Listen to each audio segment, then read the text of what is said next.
আলাইকুম ওয়া রাহমাতুল্লাহ। প্রিয় শিক্ষার্থীরা কেমন আছো? আশা করি সবাই ভালো আছো এবং বাসাতেই অবস্থান করছো।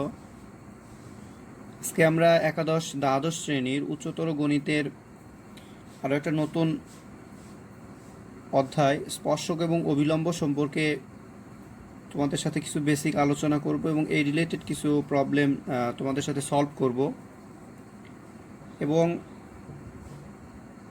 কিতাবউদ্দিন স্যার অথবা সিস্টেক প্রকাশনীর বই অথবা রফিকুল ইসলাম স্যারের বই থেকে তোমরা আমি যে অঙ্কগুলো দিব এই রিলেটেড অঙ্কগুলো তোমরা সলভ করে অবশ্যই আমাকে ইনবক্সে দিবা। এটা গ্রুপে দিলে, পিকচার দিয়ে দিলে অনেক সময় একজনেরটা দেখে আরেকজন তোমরা করো, যাতে এই প্রবলেমটা না হয় এই জন্যই তোমরা আমাকে পার্সোনালি ইনবক্স করবা। ওকে, এবার শুরু করা যাক। দেখো, স্পর্শক এবং অভিলম্ব। তোমরা এখানে দেখতে পাচ্ছ আমি একটা চিত্র এঁকেছি।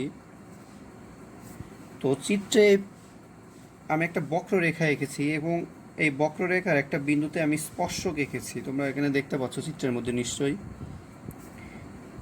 এখন তোমাদেরকে কিছু বেসিক কথা বলে নেই। আমাদের অঙ্কের মধ্যে যে ফাংশনটা দেওয়া থাকে সবগুলোই বক্ররেখার সমীকরণ। এখন দেখো আমি এখানে লিখেছি ওয়াই সমান এফ এক্স। সেই সমীকরণকে ধরে নিলাম, ফাংশনকে ধরে নিলাম ওয়াই সমান এফ এক্স। এখন ফাংশনকে ডিফারেন্সিয়েট, বক্ররেখাকে ডিফারেন্সিয়েট করার, অর্থাৎ এই ফাংশনটাকে ডিফারেন্সিয়েট করার অর্থ হলো ফাংশনের প্রত্যেকটা বিন্দুতে স্পর্শকের ঢাল পাওয়া। আমি আবার বলছি, ভালো করে শোনো। দেখো এখানে আমি বেশ কয়েকটা বিন্দু দিয়ে রাখছি। যখন কোনো বক্ররেখাকে ডিফারেন্সিয়েট করা হয়, অর্থাৎ ডিওয়াই বাই ডিএক্স লেখা হয়, এর দ্বারা এটাই মিন করে যে এই বক্ররেখার প্রত্যেকটা বিন্দুতে স্পর্শকের ঢাল বের হয়ে যায়। কিন্তু আমার একটা নির্দিষ্ট বিন্দুতে ঢাল দরকার, কারণ তোমরা এখানে দেখতে পাচ্ছ যে যে সমীকরণটা তোমরা এখানে দেখতে পাচ্ছ স্পর্শক, এটা স্পর্শক। এখন স্পর্শক অবশ্যই একটা কি সরল রেখা, আর একটা সরল রেখার সমীকরণ বের করতে আমাদের দুইটা জিনিস জানতে হয়। তোমরা যারা সরল রেখা পড়েছো নিশ্চয়ই জানো। দেখো এখানে আমি লিখেছি একটি নির্দিষ্ট বিন্দু x1 y1 এবং m ঢাল বিশিষ্ট সরলরেখার সমীকরণের সূত্রটা হলো y মাইনাস y1 সমান m into x minus x1। তোমরা এখানে দেখো আমাদের এখানে সরলরেখার মধ্যে দুইটা জিনিস অজানা আছে, একটা হলো নির্দিষ্ট বিন্দু আর একটা হলো ঢাল। তো আমাদের ঢাল লাগবে আর একটা নির্দিষ্ট বিন্দু লাগবে। দেখো এখানে যদি নির্দিষ্ট বিন্দুটাকে আমি এখানে লিখেছি, নির্দিষ্ট বিন্দুটা ধরে নিলাম x1 y1, তার মানে নির্দিষ্ট বিন্দু আছে। ওই নির্দিষ্ট বিন্দুতে যদি ঢালের মান আমাদের জানা থাকে, তখন আমাদের স্পর্শকের সমীকরণ বের করা খুব সহজ হবে। আর এখানে স্পর্শকটা অবশ্যই কি সরলরেখা, এবং ওই নির্দিষ্ট বিন্দু দিয়ে অতিক্রান্ত আরেকটা সরলরেখা তোমরা দেখতে পাচ্ছ। তো এই সরলরেখাটা এখানে কি হবে? এখানে অভিলম্ব হবে, কারণ স্পর্শকের ওপর অঙ্কিত যে সরলরেখাটা, যেটা অবশ্যই ওই নির্দিষ্ট বিন্দুগামী হবে, সেটা এখানে কি অভিলম্ব। তো দেখো আমি এখানে লিখেছি স্পর্শকের সমীকরণ y মাইনাস y1। এখানে দেখো ডিফারেন্সিয়েট করা হয়েছে প্রথমবার, first derivative dy by dx at একটা নির্দিষ্ট পয়েন্ট থাকবে। এখানে নির্দিষ্ট পয়েন্ট বলতে আমি এখানে x1 এবং y1কে বুঝিয়েছি, এই জন্য লিখেছি x1 y1। এটা আমাদের ঢাল এখানে স্পর্শকের সমীকরণে। কারণ আমরা এখানে তোমাকে এখানে আমি প্রথমেই বলেছিলাম যে বক্ররেখাকে ডিফারেন্সিয়েট করার দ্বারা বক্ররেখার প্রত্যেকটা বিন্দুতে স্পর্শকের ঢাল পাওয়া যায়, কিন্তু আমাদের যেহেতু প্রত্যেকটা বিন্দুতে ঢাল প্রয়োজন নাই, একটা নির্দিষ্ট বিন্দুতে ঢাল প্রয়োজন, তখন ডিফারেন্সিয়েশন করার পরে ওই নির্দিষ্ট বিন্দু মানটা বসিয়ে দিলেই ওই নির্দিষ্ট বিন্দুতে কি বের হয়? ঢাল বের হয়। এই জন্য আমি এখানে লিখেছি ডিওয়াই বাই ডিএক্স। এটা কোন বিন্দুতে ডিফারেন্সিয়েশনের মানটা বের করলাম, সেটা হলো সেই নির্দিষ্ট বিন্দুটা। আর আমাদের যে আগে যে সূত্রটা ছিল এখানে x মাইনাস x1, সেটা আগের মতোই আছে। অর্থাৎ এখানে m এর পরিবর্তে আমাদের মনে রাখতে হবে এটাকে এইভাবে লিখে যে ডিওয়াই বাই ডিএক্স, অর্থাৎ যে রেখাটা আমাদের দেওয়া থাকবে সেটাকে আমরা কি করব, একবার ডিফারেন্সিয়েশন করব, এবং ডিফারেন্সিয়েশন করে নির্দিষ্ট যে বিন্দুর জন্য আমি স্পর্শক বের করতে চাচ্ছি সে বিন্দুটার মান বসিয়ে দিলেই ওই নির্দিষ্ট বিন্দুতে ঢালের মান বের হয়। এবার দেখো অবিলম্বের সমীকরণটা আমি কিভাবে লিখলাম। তোমরা এখানে দেখতে পাচ্ছ স্পর্শকের উপর অভিলম্ব হলো এখানে কি লম্বালম্বী, অর্থাৎ লম্ব আকারে আছে। আর আমরা জানি, তোমরা হয়তো সরলরেখার অধ্যায় পড়েছো, যে দুইটা সরলরেখা একটা যদি আরেকটার উপরে লম্ব আকারে থাকে, তোমরা এখানে এই একটা সরলরেখা আর এই সরলরেখা যদি এই সরলরেখার উপরে পারপেন্ডিকুলার হয়, বা দুইটা সরলরেখার মধ্যবর্তী কোণ যদি কি 90 ডিগ্রি হয়, সেখানে আমরা জানি ঢাল দ্বয়ের গুণফল কত হয়, -1 হয়। অর্থাৎ m1 × m2 সমান কত হবে, -1 হবে। দেখো যেহেতু আমাদের m1 জানা, m1 বলতে আমি যদি স্পর্শককে বুঝাই, তাহলে দেখো স্পর্শকের ঢাল আমরা জানি, নির্দিষ্ট পয়েন্টে স্পর্শকের ঢাল জানি, আর নির্দিষ্ট বিন্দুতে স্পর্শকের ঢাল যখন আমরা জানবো, তো ওখান থেকে আমরা অবশ্যই অবিলম্বের ঢালটাকে বের করতে পারবো। তাহলে অবিলম্বের ঢাল সূত্রটা হবে কত, m2 সমান হলো -1 বাই কত, m1। দেখো সেটাই আমি এখানে লিখছি, অর্থাৎ এখানে সূত্রের মধ্যে মাইনাস হবে, এখানে দেখতে পাবো এখানে মাইনাস হবে, আর কি হবে 1/, এটা বলতে কিন্তু আমি বুঝাচ্ছি হলো স্পর্শকের ঢাল। আর যে সূত্রটা ছিল আগের মতই দেখো এ পাশে আছে x - x1। আর আমাদের এই জিনিসগুলো একটু অঙ্ক করতে আমাদের লাগবে, আমি এখানে লিখে দিয়েছি, তোমরা এগুলা একটু, আমি যখন এটা অঙ্কের মধ্যে নিয়ে আসবো তখন এটা ডিটেইলে বলবো এটা কিভাবে আসছে, একটু মনে রাখো, একটু পজ করে রাখলে তোমাদের জন্য সুবিধা হবে। দেখো এখানে আমি লিখেছি যে x অক্ষের সমান্তরাল বা y অক্ষের উপরে লম্ব রেখার সমীকরণ y সমান b, আর y অক্ষের সমান্তরাল বা x অক্ষের উপর লম্ব রেখার সমীকরণ x সমান a। এটা আমি কিভাবে লিখছি পরে ডিটেইলে বলবো।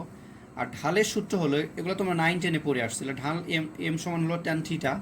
আর ঢালকে আমরা এখানে কে আমরা এইভাবে লিখব যে dy/dx, এটা নির্দিষ্ট পয়েন্টে যে পয়েন্টটা দেওয়া থাকবে সেই পয়েন্টটা, এখানে তোমাদের অঙ্কের মধ্যে সেই পয়েন্টটা দেওয়া থাকবে, এখানে আমি লিখেছি x1 y1। এবং ঢালকে আমরা dy/dx, যেটাকে আমরা জানি এভাবে লেখা যায় y এর স্থানাঙ্কের পরিবর্তন ডিভাইডেড x এর স্থানাঙ্কের পরিবর্তন, যেটাকে তোমরা 9-10-এ পড়েছিলা। এখানে ছিল রাইস, এখানে ছিল রান, বা উপরে ছিল ওঠা, নিচে ছিল হাঁটা। আর যেটাকে আমরা Δy/Δx দ্বারা লিখতে পারি, কারণ এখানে y2 - y1, আসলে y2 - y1 দ্বারা বোঝাচ্ছে y অক্ষের পরিবর্তনটাকে।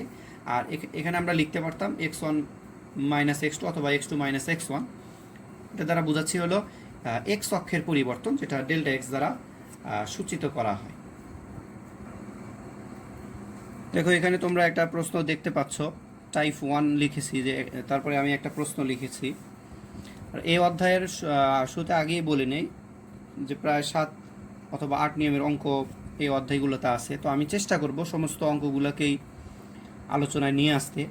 আর একটা অঙ্ককে আমি করে দিব, আর তোমরা এই রিলেটেড যে অঙ্কগুলো তোমরা আমাকে পার্সোনালি ইনবক্স করবা যে তোমরা এই অঙ্কগুলা, কারণ যে কোনো বই দিয়ে দেখে করলেও বইয়ের মধ্যে প্রায় মোটামুটি সেম অঙ্কগুলাই দেওয়া থাকে, সব বইয়ের মধ্যে কমন অঙ্কগুলাই দেওয়া থাকবে।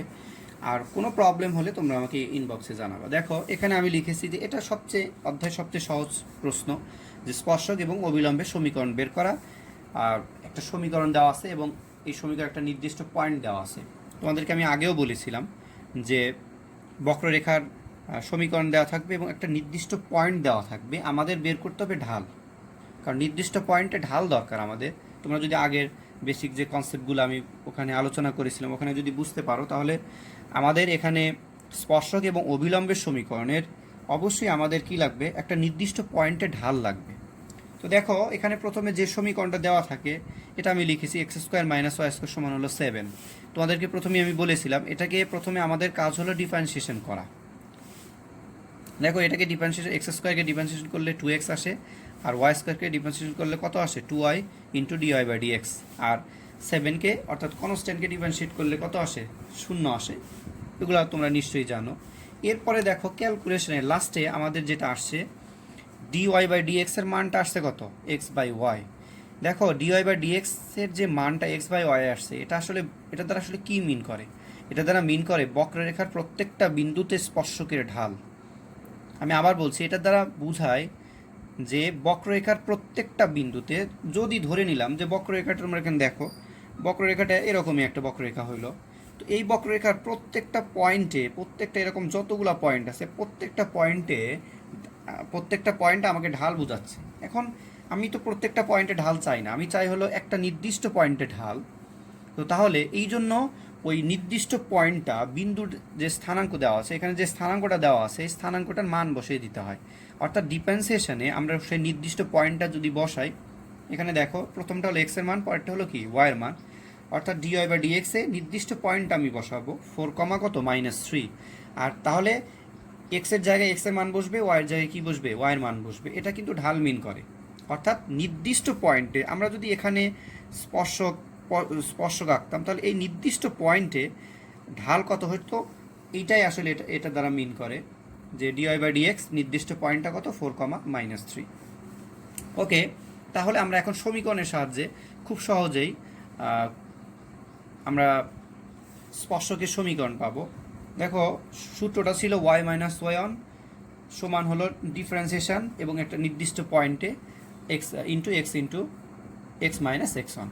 এবার দেখো আমাদের এখানে হলো প্রথমটা হলো এক্স ওয়ান, পরেরটা হলো কত, ওয়াই ওয়ান, এটা তোমরা নিশ্চয়ই জানো। এরপরে জাস্ট শুধু মানগুলাকে আমি বসিয়েছি, তোমরা এখানে দেখতে পাচ্ছ। এখানে ঢালের মানটা আমি বসিয়েছি, তারপরে হলো কত, এক্স মাইনাস 4। এরপরে এগুলো আমি বুঝালাম না, কারণ এগুলো জাস্ট ক্যালকুলেশন, তোমরা নিজেরাই পারবা। ওকে, দেখো ক্যালকুলেশন করে আমার এটা স্পর্শকের সমীকরণ বের হয়েছে। এবার আমি বের করব অভিলম্বের সমীকরণ। আর তোমরা জানো যে সূত্রটা ছিল আমাদের এরকম, যে প্রদত্ত বক্ররেখার এত বিন্দুতে অভিলম্বের সমীকরণটা ছিল এটা, জাস্ট সূত্রটাই আমি লিখছি। এরপরে যেহেতু এটা হলো আমাদের x1, এটা y1, এর সাথে মিলিয়ে নিলে এটা আসবে। এরপরে দেখো মাইনাসটা ঠিকই আছে। এরপর 1/, যেহেতু স্পর্শকের ওপরে অভিলম্ব কি, এটা লম্ব, এই জন্য এখানে আমি লিখেছিল তোমাদেরকে আগে যে সূত্রগুলো আমি আলোচনা করেছিলাম, এই জন্য এখানে লিখতে হয় -1/, কি, এটা হলো স্পর্শকের ঢাল। এটা কিন্তু স্পর্শকের ঢাল। আর যেহেতু স্পর্শকের উপরে অভিলম্ব লম্ব, এই জন্য এখানে এইভাবে লিখতে হয়। কারণ তোমরা দেখেছো যে দুইটা সরলরেখা একটার পর আরেকটা যদি লম্ব আকারে হয়, তখন লিখতে হয় ঢালদের গুণফল কত, -1। সেখান থেকে আমি এইভাবে লিখছি, তোমরা প্রত্যেকটা অঙ্কের মধ্যে এভাবে লিখবা -1/, এইটা হলো স্পর্শকের ঢাল, ইন্টু যে সমীকরণটা ছিল x মাইনাস, এখানে x1 এর জায়গায় এখানে দেখো এখানে স্থানাঙ্ক দেওয়া আছে 4, এই জন্য আমি এখানে লিখেছি 4। এরপরে ক্যালকুলেশন আসলে তোমরা নিজেরাই পারবা। দেখো যেটা বের হয়ে আসছে সেটা হলো কিসের সমীকরণ, সেটা হলো অভিলম্বের সমীকরণ। এবং তোমাদেরকে আমি আগেও বলেছি স্পর্শক এবং অভিলম্ব অবশ্যই সরলরেখা। এই জন্য দেখো তোমরা যদি সরলরেখা অধ্যায় সম্পর্কে কারো ভালো ধারণা থাকে, সরলরেখার যে আদর্শ যে সমীকরণ সেটা ছিল ax প্লাস কত, by প্লাস কত, c সমান হলো 0। তোমরা দেখতে পাচ্ছ সমীকরণগুলা এই আকারের, প্রথমে x আছে এবং তার সাথে একটা কনস্ট্যান্ট আছে, এরপরে y আছে, তার সাথে একটা কনস্ট্যান্ট আছে এবং একটা ধ্রুব পদ আছে। এবং এটা অভিলম্বের ক্ষেত্রেও আছে এবং তোমরা স্পর্শকের ক্ষেত্রেও দেখো এরকমই আছে। এটা সরলরেখার আদর্শ যে সমীকরণ ax plus by plus c সমান 0, এই আকারের ফরম্যাট হবে। যত স্পর্শক এবং অভিলম্বের সমীকরণগুলো হয় এই টাইপেরই হবে। তো তোমরা চেষ্টা করবা যে সমীকরণগুলো হয় তোমাদের, এই সমীকরণগুলো যেন অবশ্যই এরকমই হয়। এবার আমরা নেক্সটে আরেকটা টপিকস নিয়ে আলোচনা করব। এরপরে দেখতে পাচ্ছ আমি টাইপ 2 আকারে আরেকটা প্রশ্ন লিখে আসছি, আর এই প্রশ্নটার ব্যাখ্যাটাও আমি পাশ দিয়ে লিখেছি। আর আমি ভিডিওটাকে এখানেই শেষ করতে চাচ্ছি। পরবর্তীতে টাইপ 2 এর যে অঙ্কটা আছে আমি এটাকে আপলোড দিব, কারণ অলরেডি আমাদের প্রায় 15 মিনিট হয়ে গেছে, আর এটার আরও 15 মিনিট লাগবে। তো আধা ঘন্টার ভিডিওগুলো আপলোড দেওয়াটা একটু ডিফিকাল্ট। তো আমি এটা প্রথমে আপলোড করে নেক্সটে ইনশাল্লাহ তোমাদের টাইপ 2 আকারের যে অঙ্কগুলো আছে, এটা খুবই ইম্পর্টেন্ট, পরীক্ষায় খুব বেশি আসে। তো তোমরা সেই পর্যন্ত সবাই ভালো থাকো। নেক্সটে ইনশাল্লাহ আমি টাইপ 2 এর আরেকটা ভিডিও আপলোড করব। আর এই রিলেটেড প্রথম যে দেখালাম, এই রিলেটেড যে প্রবলেমগুলো আছে তোমাদের বইয়ের মধ্যে, এগুলো তোমরা আমাকে পার্সোনালি ইনবক্স করবা। তো সেই পর্যন্ত সবাই ভালো থাকো, আল্লাহ হাফেজ।